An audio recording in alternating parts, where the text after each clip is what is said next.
Boa tarde a todos. Essa conferência vai tratar de algumas dificuldades doutrinais nos textos de Vaticano II. Dificuldades porque em muitas passagens desses textos nós não vemos harmonia, nós não vemos continuação com o que a Igreja sempre ensinou. Isso não é possível na mesma Igreja. E a primeira coisa que impressiona, a primeira indagação de muita gente é a respeito da infalibilidade. Porque sendo um concílio chamado ecumênico, ele deveria ser infalível, segundo muitos. E a isso a gente responde com algumas citações do próprio Papa Paulo VI. Há outros argumentos também, tirados do próprio texto do concílio, mas esses são mais diretos, mais breves e se alguém não se contenta com eles, é difícil se contentar com alguma coisa. Discurso do Papa Paulo VI, em 7 de dezembro de 1965, o concílio não quis pronunciar-se sob formas de sentenças dogmáticas extraordinárias. Também esse mesmo Papa, no dia 12 de janeiro do ano seguinte, 66, o concílio evitou dar solenes definições dogmáticas, comprometendo a infalibilidade do magistério eclesiástico. E ainda, no dia 8 de março de 67, o concílio não quis dar novas definições dogmáticas. Portanto, não quis ser infalível, e o contrário de infalível é falível. Então, nós temos o direito não só o direito, de perscrutar e ver se há harmonia, se há continuidade entre o que foi dito em Vaticano II e no magistério anterior. Outros também, quando há essas críticas aos textos, outros nos acusam de ter um espírito crítico sem vida e que teria a crítica por prazer, por esporte. Não se trata disso. Trata-se de cuidar da nossa vida espiritual, como, por exemplo, São Pedro, apóstolo, diz numa de suas epístolas: vigiai, porque o demônio está ao redor como um leão a rugir. É preciso vigiar. De onde virá esse leão? Pode vir de qualquer parte. Pode vir do magistério, não do magistério em si, mas dos homens que detêm o magistério? Pode. Vejam São Paulo, aos Gálatas. Ele dizia: mesmo que um anjo do céu, ou eu mesmo, chegar para vós e anunciar um novo evangelho, diferente daquele que eu mesmo já vos ensinei, diz aos Gálatas, que ele seja anátema, ou seja, que ele seja excluído, banido de vós. São Paulo era magistério. Portanto, os Gálatas tinham esse dever de comparar o que era anunciado com o que já tinha sido anunciado. E é só isso que nós vamos fazer. Nós não falaremos de todas as dificuldades presentes no texto do Vaticano II, é muito longo. Falaremos das que tiveram efeitos particularmente danosos para a Igreja e em cuja formulação, por vezes, há erros que, em consciência católica, não podem ser admitidos. E a primeira dificuldade não é um texto positivo, é a omissão, trata-se de uma omissão da distinção entre ordem natural e ordem sobrenatural. Nós vamos explicar com um exemplo logo mais, eu só gostaria de citar Vaticano I e São Pio V para mostrar que essas ordens existem, essa diferença, né? Em Vaticano I, capítulo 4 da Constituição Dei Filius, Denzinger 3015, é uma edição recente, né?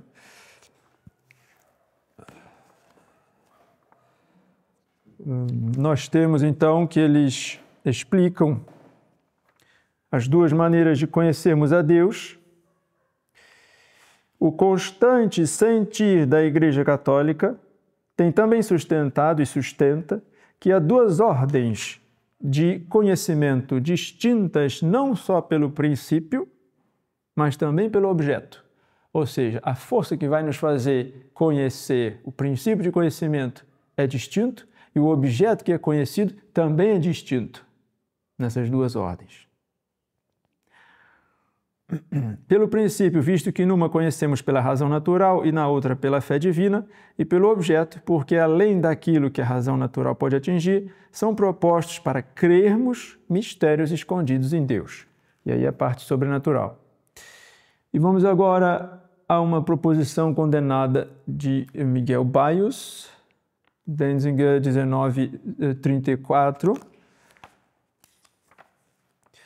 Miguel Baius era um autor que escreveu obras censuráveis, então o São Pio V vai retirar algumas proposições, dentre as quais essa daqui, condenada, portanto, a distinção de um duplo amor, a saber, um natural, pelo qual Deus é amado como autor da natureza, e outro gratuito, pelo qual Deus é amado como doador da bem-aventurança.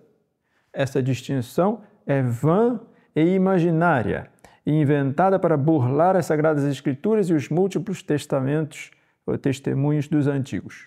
Portanto, a verdade é o contrário disso, né? Isso é condenado. Para explicarmos um pouquinho melhor essa diferença de ordens, vejamos um exemplo, uma analogia bem simples com um alimento, o sal. O sal é conhecido por todos, na sua maneira mais corriqueira, como sendo branco, comercializado assim. E esse é o objeto da visão. O olho é que vai perceber que o sal é branco. E o sal também é salgado, tem esse gosto particular que só ele tem e que é percebido pelo paladar. E aí os senhores têm dois princípios de conhecimento sensitivo distintos, que têm objetos também distintos, embora o sal seja o mesmo, tanto para o olho quanto para o paladar.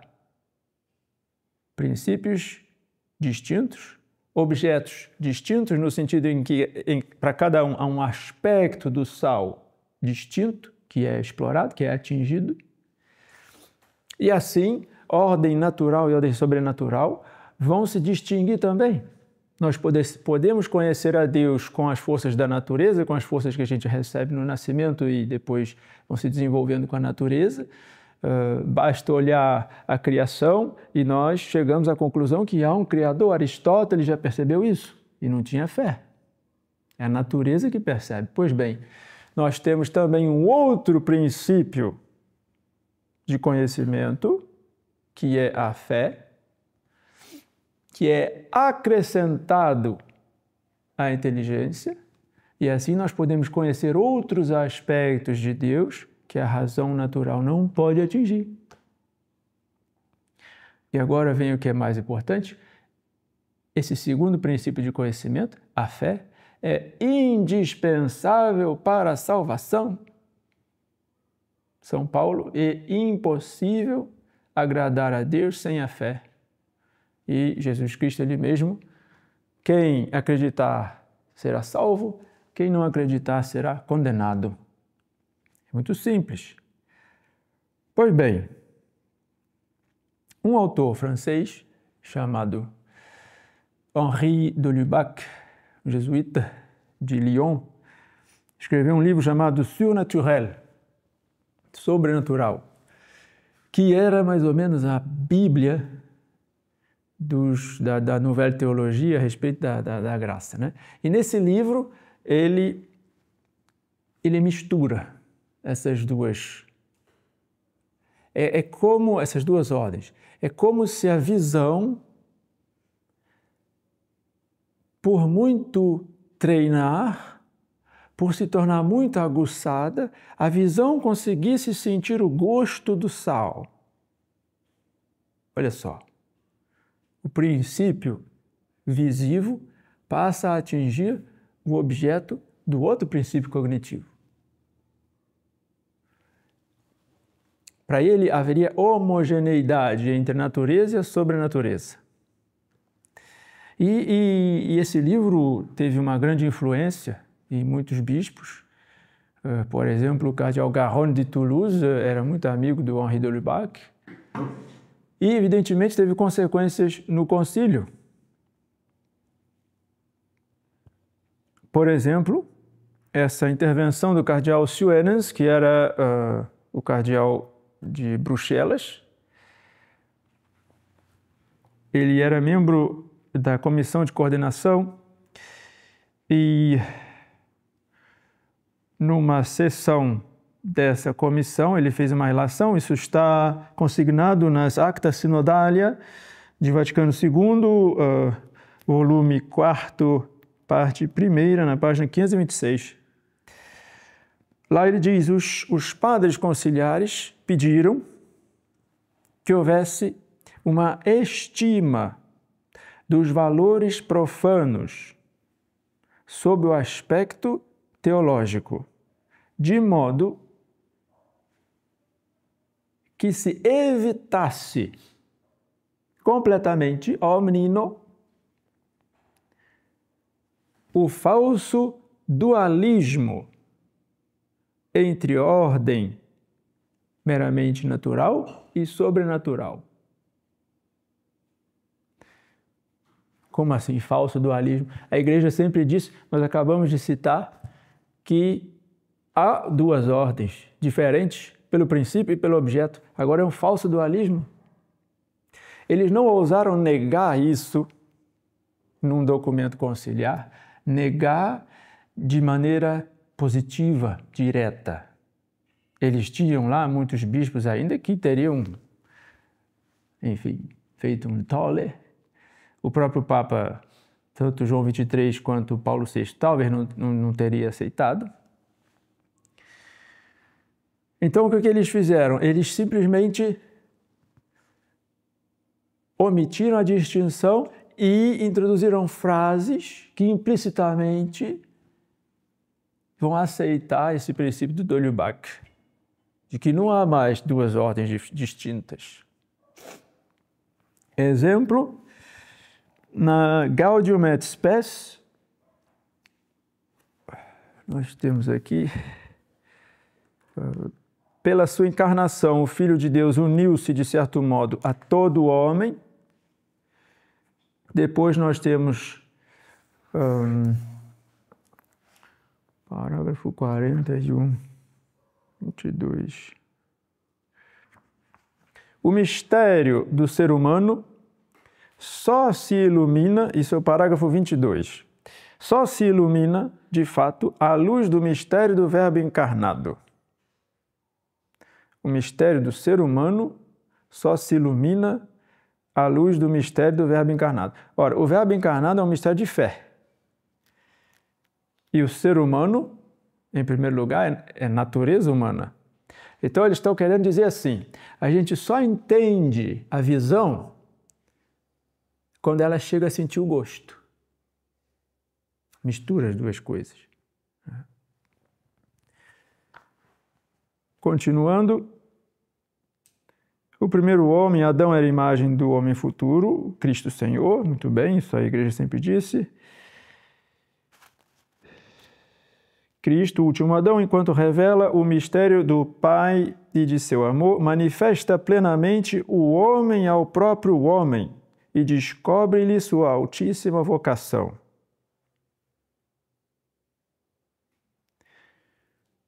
Como se Cristo tivesse vindo à Terra para mostrar o homem ao próprio homem. E das duas, uma. Ou o Cristo veio à Terra para explicar somente a natureza humana, e então vai por água abaixo a ordem sobrenatural, que é que Cristo veio revelar. Ou então é preciso dizer que o homem já era sobrenatural, naturalmente sobrenatural, e Cristo veio explicar isso.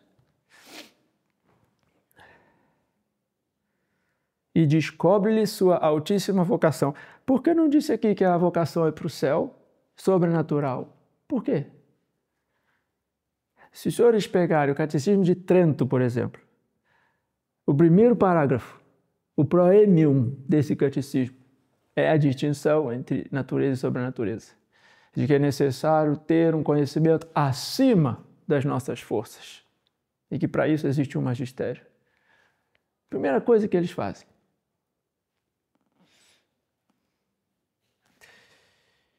Número 41 há também alguma coisa.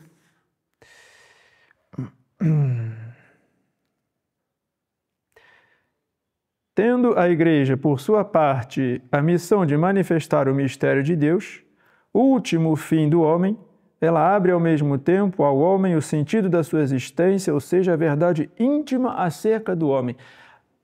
Eles estão querendo dizer, a Igreja tem a missão de mostrar tudo. E onde está, então, a vocação sobrenatural do homem? Lembremos, é indispensável para salvar-se. Por que não dizem? Se o concílio é pastoral, se ele quer fazer bem às almas, será que o concílio tinha a pretensão de dispensar os homens dessa ordem sobrenatural? Mas não podem ser instituição divina? É um problema, portanto, de omissão.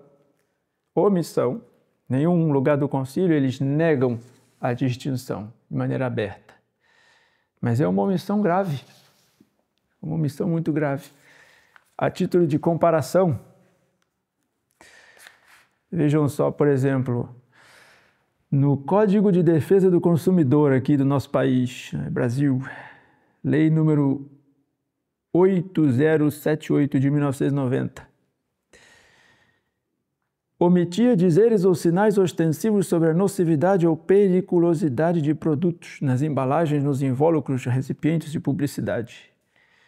Detenção de 6 meses ou 2 anos e multa. Há uma pena, pode ser comutada em serviço público, mas enfim, é crime. Parágrafo 1º, incorrerá nas mesmas penas quem deixar de alertar, mediante recomendações escritas e ostensivas, sobre a periculosidade do serviço a ser prestado. É uma simples omissão, mas é crime. Quem deveria alertar e não fez, ora, na igreja, quem deve alertar é o pastor, e se o concílio é pastoral, a natureza sozinha, a natureza sem a graça, nos leva para o inferno. Ela é atingida pelo pecado original, ela sozinha não consegue cumprir a lei de Deus. Então, vamos dizer aos homens, olha, a natureza tem muitas vantagens, e onde está a sobrenatureza que vai salvar? Essa a gente omite. Eles são responsáveis pelas perdas das almas.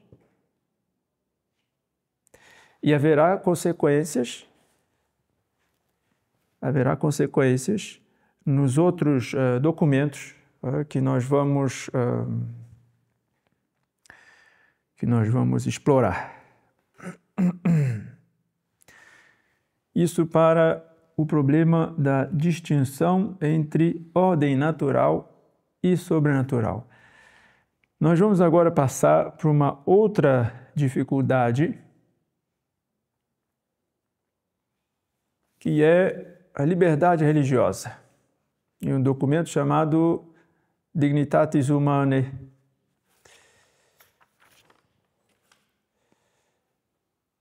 Ele começa com essas palavras.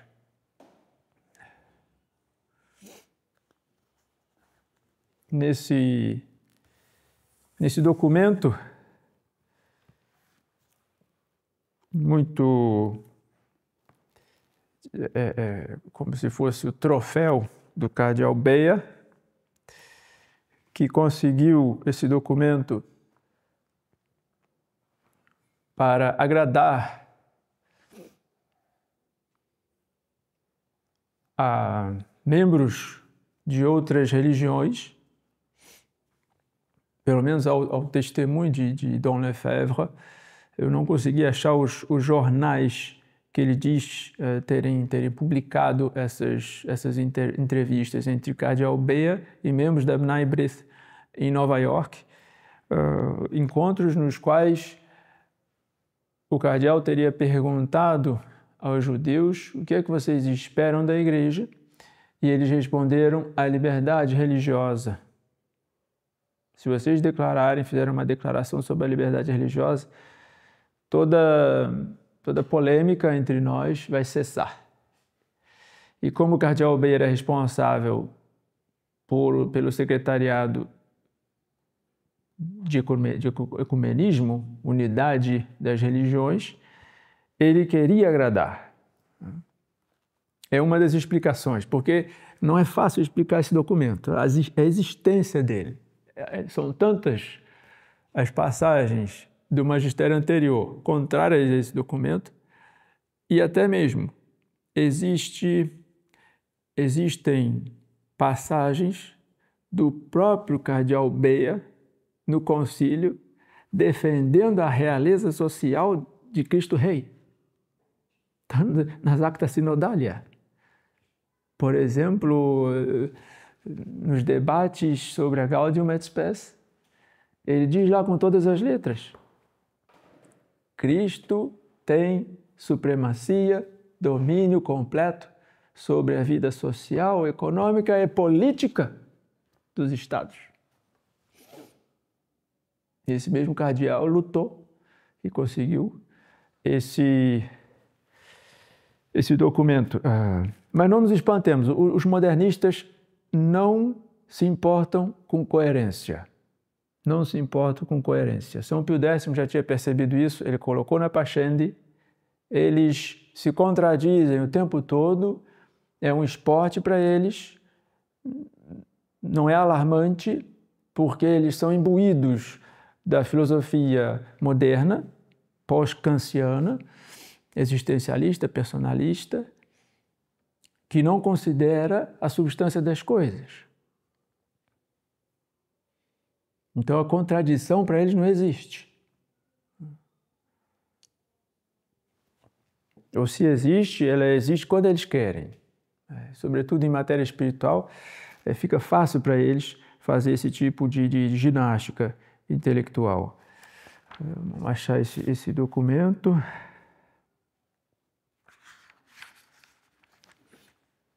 Dignitatis Humanae. Liberdade religiosa. Então, a declaração sobre a liberdade religiosa. Este sínodo, é o parágrafo 2º, este sínodo do Vaticano declara que a pessoa tem direito à liberdade religiosa. Tal liberdade consiste em que nenhum ser humano deve estar sujeito à coerção, nem de outros indivíduos, nem da sociedade ou de qualquer poder humano, de modo que em matéria religiosa ninguém seja forçado a agir contra a sua consciência ou impedido de agir segundo sua consciência, em público ou de forma privada, sozinho ou associado a outros, dentro dos devidos limites. Bom, depois eles dizem que esse direito se baseia na natureza humana e não no fato da pessoa procurar ou não a verdade. Resumindo, trata-se de um direito de não ser coagido, não ser forçado a acreditar em matéria religiosa, a acreditar nessa ou naquela religião, e um direito de não ser impedido de professar a religião que a pessoa tenha escolhido. Então, nós temos coação de um lado, coerção do outro, não é a mesma coisa, propriamente não é a mesma coisa. Eles não querem ser forçados a acreditar e também não querem ser impedidos de professar aquilo em que acreditam. Essa é a tese defendida por esse documento. Nós vamos agora ler alguns testemunhos, algumas passagens do magistério anterior, dos papas anteriores, para ver se há harmonia, se era isso que a igreja pregava. Porque antes do concílio, quando as comissões preparatórias estavam trabalhando, o cardeal Ottaviani, que encabeçava a comissão teológica, tinha também preparado um esquema sobre o mesmo assunto, que não se chamava sobre a liberdade religiosa, e sim sobre a tolerância religiosa. Porque uma coisa é um Estado permitir, tolerar uma religião errada, falsa, sem lhe dar nenhum direito à existência, mas tolerar somente por prudência, para evitar um mal maior, uma revolução, enfim, uma confusão no Estado. Isso era o que dizia o cardeal Ottaviani. Outra coisa é o Estado reconhecer um direito da pessoa ou de associações a não serem incomodadas quando professam uma falsa religião. E essa era a tese do Bea. Eles se confrontaram numa reunião em que Dom Lefebvre estava presente. Ele é testemunha, ele descreveu esse embate em várias ocasiões, nos livros dele, no livro do Roberto de Mattei também está lá essa descrição. Foi calorosa, os dois não puderam resolver ali no momento, tiveram que recorrer ao soberano pontífice, mas já ali o concílio se dividia. Vamos então para esses textos.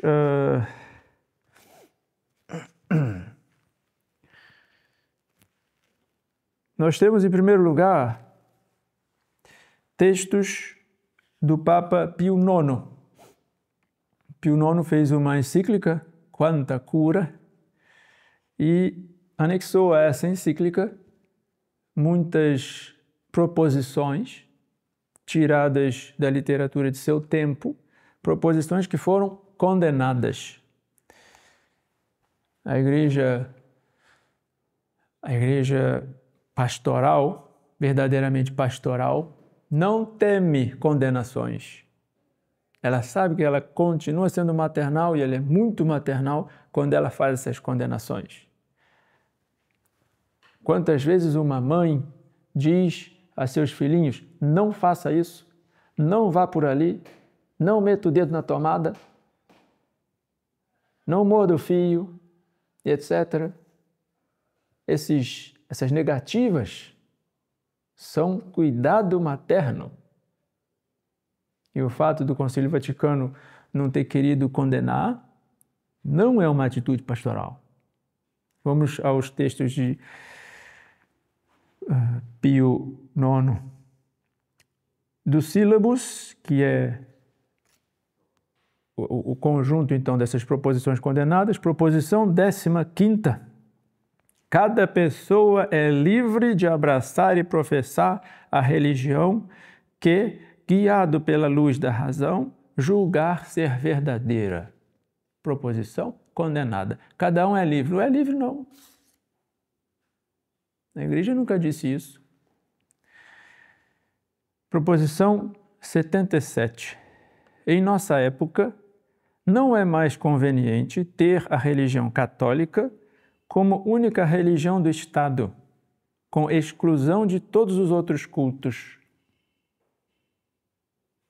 Ele está dizendo na época dele, mas a proposição é condenada não porque pertence à época de Pio IX, mas porque em qualquer época ela seria falsa. Número 79. É falso que a liberdade civil de qualquer culto, ou seja, o fato de um Estado dar direitos iguais, permitir todos os cultos, que a liberdade civil de qualquer culto, como também o pleno poder a todos concedido de manifestar abertamente em público qualquer opinião ou pensamento, leve mais facilmente a corromper os costumes e os ânimos dos povos e a propagar a peste do indiferentismo. A proposição começa com é falso, ela é condenada, então a verdade é que é verdadeiro que a liberdade civil, etc., né? Realmente leva ao indiferentismo e corrompe os costumes, etc. Essa liberdade de propagar, de professar qualquer erro, qualquer religião. Agora, Pio XII. Pio XII, numa locução de 6 de dezembro de 1953, aos juristas italianos, ci riesce. O que não corresponde à verdade ou à lei moral não tem objetivamente nenhum direito à existência, nem à propaganda, nem à ação. Nenhum direito. Aí vamos nos falar do direito de não ser incomodado, de não ser impedido de fazer a propaganda. Aqui está. Pio VI. Agora nós vamos bem para trás no tempo. 10 de março de 1791, na carta Quod Aliquantum sobre a Constituição Civil do Clero na França.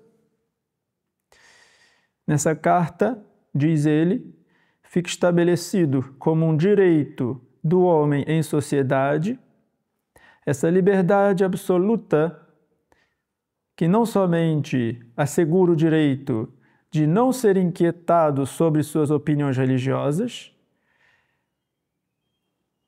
mas que concede também essa licença de pensar, de dizer, de escrever e mesmo de fazer imprimir impunemente em matéria religiosa tudo o que pode sugerir a imaginação a mais solta, a mais desregrada. É um direito monstruoso, diz ele. Pio VII, em 29 de abril de 1814, Carta Apostólica Postam Diuturnitas. Pelo fato mesmo que se estabelece a liberdade de todos os cultos sem distinção, assim se confunde a verdade com o erro.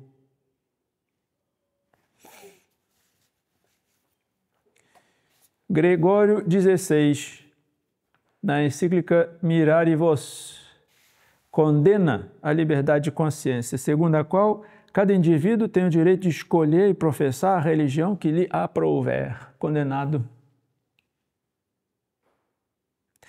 Leão XIII, na encíclica Immortale Dei, reprova energicamente o fato do Estado colocar a Igreja Católica, única verdadeira, em pé de igualdade com as demais religiões. Unidos pelos laços de uma sociedade comum, não dependem menos de Deus do que tomados isoladamente. Nós, cada indivíduo, dependemos de Deus, pois a sociedade também, inteiramente. Pelo menos tanto quanto o indivíduo. A sociedade deve prestar culto a Deus, agradecer-lhe, do qual ela tira sua existência, conservação e uma multidão de bens. É por isso, assim como não é permitido a ninguém negligenciar seus deveres para com Deus, e que o maior dever é de abraçar em espírito e de coração a religião, não aquela que cada um prefere, mas aquela que Deus prescreveu e que provas determinadas, certas e indubitáveis estabelecem como a única verdadeira entre todas. Assim, as sociedades políticas não podem, sem crime, conduzir-se como se Deus não existisse, ou eximir-se da religião como estrangeira ou inútil, ou admitir uma indiferentemente, segundo seu agrado. Honrando a divindade, as sociedades devem seguir estritamente as regras e o modo segundo o qual Deus, Ele mesmo, declarou querer ser honrado. Esse é Leão XIII na Immortale Dei. Em Libertas Prestantissimum, do mesmo Leão XIII, ele diz que se o Estado favorece todas as religiões da mesma maneira, ele se conduz como ateu. É muito forte, mas é lógico. Porque se o Estado se comporta da mesma maneira para com todas as religiões, isso significa que nenhuma é a verdadeira, a única que merece sua total atenção. E se nenhuma é verdadeira, então Deus também não instituiu nenhuma. Então não existe Deus. Não existe único modo de reverenciá-lo, honrá-lo. De modo que esse documento, Dignitatis Humanae, que prega que os Estados devem favorecer toda e qualquer religião, prega que o Estado deve ser ateu. Na prática é isso. É muito grave. Isso, ao olhar de perto, vê-se bem que alguém, uma alma católica, ou mesmo não católica, mas que queira seguir a religião natural, a ordem natural, a alma que concorda conscientemente, vendo as consequências dessa doutrina, comete um pecado grave, comete um pecado mortal.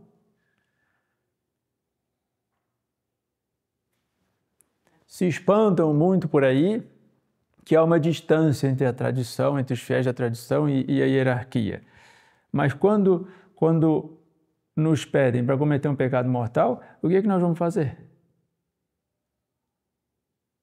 Está de acordo com o Vaticano II? Põe em risco nossa salvação?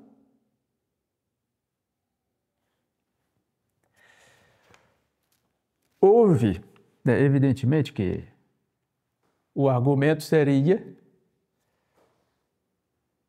que não há ruptura de continuidade entre esses documentos que nós citamos, e não são todos, eu não fui exaustivo, não há ruptura entre eles e Dignitatis Humanae, e a liberdade religiosa. Alguns tentaram. Dom Basile Valuet, do Barroux, na França, tentou, escreveu volumes e volumes, creio que 6 volumes. Não li a obra, li somente a análise. Já bastou. Não conseguem manter uma linha de raciocínio coerente. Padre Julio Mendiele também tentou. Não tem coerência a sua defesa de Dignitatis Humanae. Padre Martin Honheimer, um suíço da Opus Dei, também tentou, sem sucesso.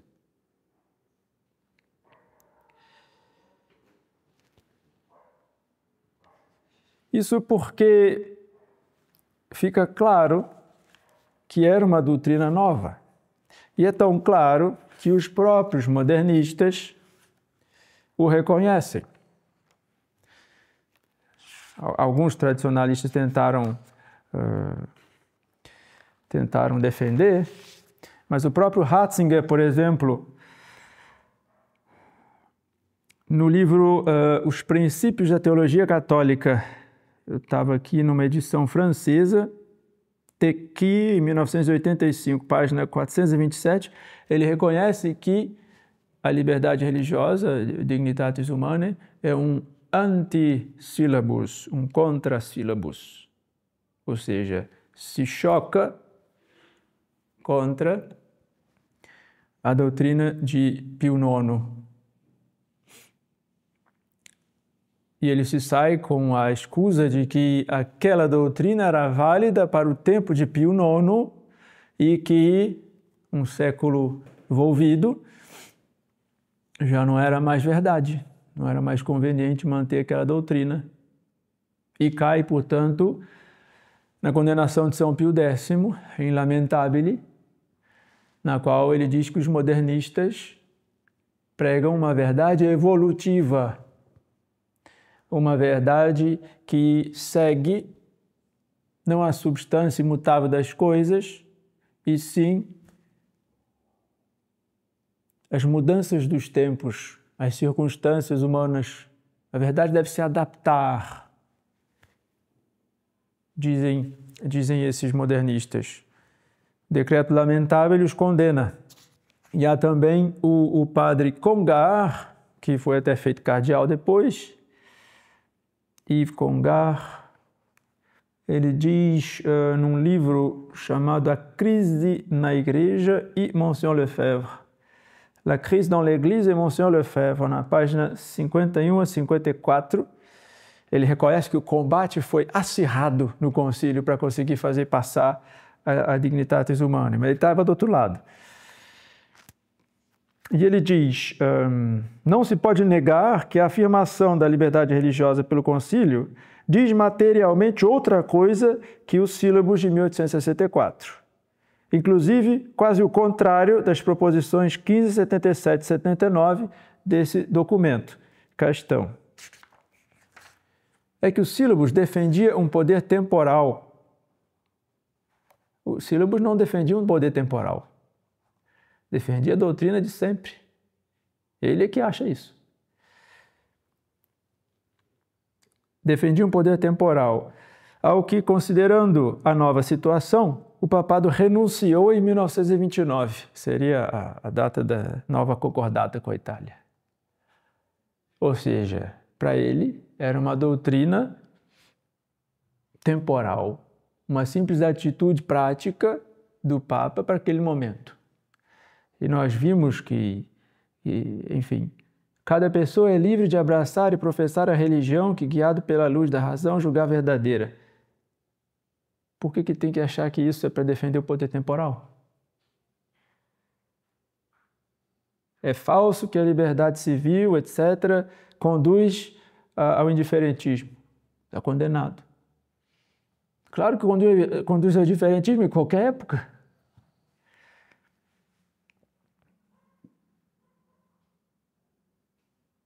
Então, ele reduz tudo ao contexto histórico-social no qual a igreja se achava e por isso eu falava daquela maneira, mas que hoje em dia, não é? Ele continua dizendo: a igreja no mundo moderno situou-se nitidamente no mundo pluralista e, sem renegar o que houve de grande no passado, cortou as cadeias que a teriam mantido ancorada na Idade Média. É o pensamento de um dos que batalharam pela liberdade religiosa. Muito bem, então fica para essa parte da conferência o que nós vimos sobre a omissão da distinção entre ordem natural e sobrenatural e também sobre essa desarmonia, essa contrariedade entre o magistério perene da Igreja e esse novo documento sobre a Dignitatis Humanae, vê-se bem que é inaceitável. Na próxima parte, nós veremos o ecumenismo e a colegialidade. O ecumenismo, sim, ali nós temos proposições inaceitáveis e que nós veremos. Bom, ecumenismo, primeiro a etimologia da palavra, né? Vem de oikos no grego, ou ikos, dependendo da pronúncia, que é a casa onde se mora, daí vem o verbo oikeo, morar, e quando se fazia um concílio ecumênico, aquilo significava que se chamava os bispos, ectis ecumenis gis, de toda a terra habitada. Daí vem o sentido de concílio geral, porque, enfim, não adianta nada ser da terra toda, se em parte da terra não há bispos. De toda a terra habitada, então vinham os bispos todos. Então era um concílio geral. Daí o termo ecumênico passou a ser sinônimo de geral. E daí se derivou o sentido atual de tentar fazer com que a religião católica seja geral, seja a religião de todos os homens. E nesse sentido, assim, dá para ser entendido no sentido católico. É evidente que Jesus quer a vontade de Deus, que todos os homens se salvem e, portanto, tenham por religião a única verdadeira religião católica. Mas esse ecumenismo católico supõe que os homens que não são católicos se convertam ao catolicismo. Nós veremos como o Papa Pio XI fala desse ecumenismo. Em Vaticano II, esse ecumenismo foi redimensionado, foi mudado. Não se fala mais de conversão, da necessidade de conversão daqueles que não são católicos. Fala-se de diálogo. E o diálogo já introduz uma ideia de troca, de uma comunicação de igual para igual, na qual ambos têm a dar e receber. E a Igreja Católica, como diz aqui Pio XI, em Mortalia Humanimus, não tem nada a receber das falsas religiões. E não é orgulho, nós não dizemos isso em nome dos membros individuais da Igreja, mas da Igreja em si como instituição, como esposa de Cristo, ela não tem nada a receber da falsidade, do erro. Vejamos, em primeiro lugar, como é que a Igreja definia e já condenava, definia o verdadeiro ecumenismo e já condenava o falso. Encíclica Mortalia Humanimus, de Pio XI, 6 de janeiro de 1928.